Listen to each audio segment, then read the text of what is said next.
class, my name is Christine Hayes. This is my video for week 2 of Education 250 with Dr. Brunel. Learning disabilities and speech impairments, strategies and information. Welcome to Holland is the perfect description of what it must feel like for every parent of every child with an impairment, birth defect, or disability, be it physical or learning. Expectation versus reality, and how to cope with the loss of what was and how to accept and live happily with what now is.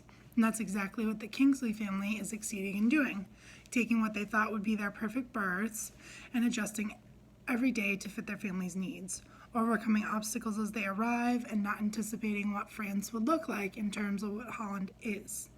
That's a life lesson that so many of us can appreciate and learn from. The grass is never greener. When you find what is happening is not what you expected, actively look for the positives in what you have.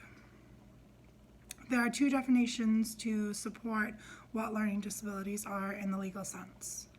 The first, specific learning disabilities, the term means a disorder in one or more of the basic psychological processes involved in understanding or in using language, spoken or written, that may manifest itself in an imperfect ability to listen, think, speak, read, write, spell, or do mathematical calculations, including conditions such as perceptual disabilities, brain injuries, minimal brain dysfunction, dyslexia, and developmental aphasia.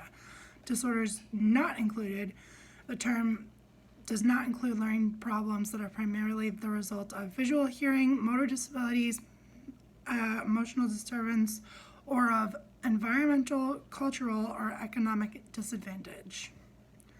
The other is specific learning disabilities is a chronic condition of presumed neurological origin which selectively interferes with the development, integration, and or demonstration of verbal or nonverbal abilities. Specific learning disabilities exists as a distinct handicapping condition and varies in its manifestations and degree of severity throughout life. The condition can affect self-esteem, education, vocations, socialization, and daily living activities. The fields of medical and psychology are ever expanding and ever changing, and with it, so will the guidelines of both general and special education to fit what every student needs to advance on their path to academic success.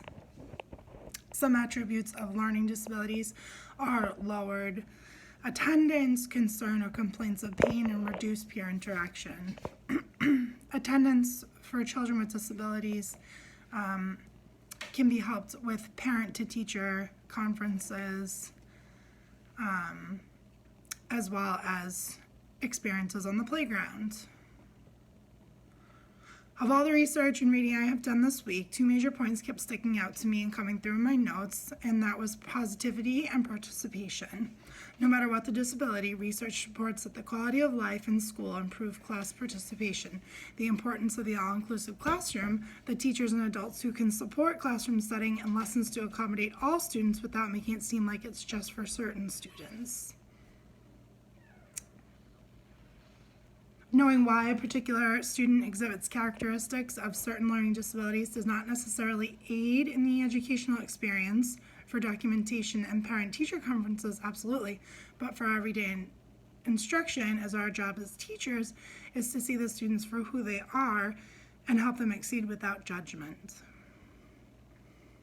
Some categories that could explain learning disabilities to shed light on a situation are acquired trauma, genetic or hereditary, biochemical factors, and sometimes environmental factors.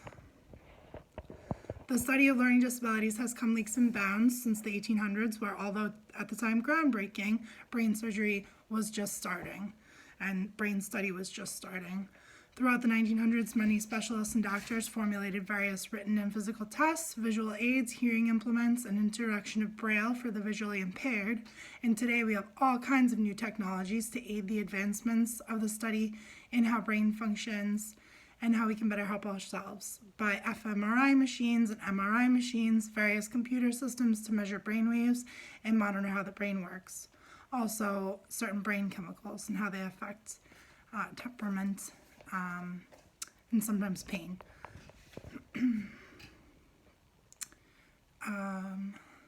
Develop appropriate modifications and accommodations for students based on IEPs or 504 plans. Significant importance of children's preferences, interests, motivations, participation. Personalized learning plans as described by the Gates Foundation. Learner profiles, in-depth and easy access to files on students, how they are learning, what they're having trouble with, contact information and release forms. Personal learning paths. Each child learns at their own pace, in keeping with the current curriculum, breakdown, move steps around, change dialogue to fit a student's needs with the goal of learning at grade level. Competency-based progressions, keeping with the learning path, testing to have a visual on how a student is learning, where improvements can be made, and what steps have to be taken next.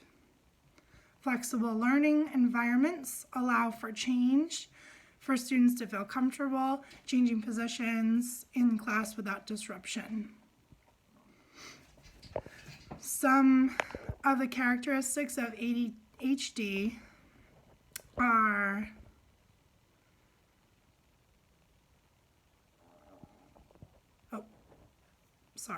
what I meant to say is the definition of ADHD is attention deficit hyperactivity disorder, a neurodevelopmental disorder, meaning a condition that is due to differences in the development and function of the nervous system. People with ADHD have trouble paying attention and controlling their impulses. Environment must be free of distractions while having classroom instruction, allow for take a break, offer quick, non-invasive activities to help return focus to a student, such as coloring sheets, under-desk pedal bike, stress relieving toys, instruction on whole body control activities such as melting. Try to allow students to have some choice in their week's morning work, choose their own books, choose their own math facts, passages from a class book to read. If they do really good, maybe they'll gain a special lunch period at the end of the week.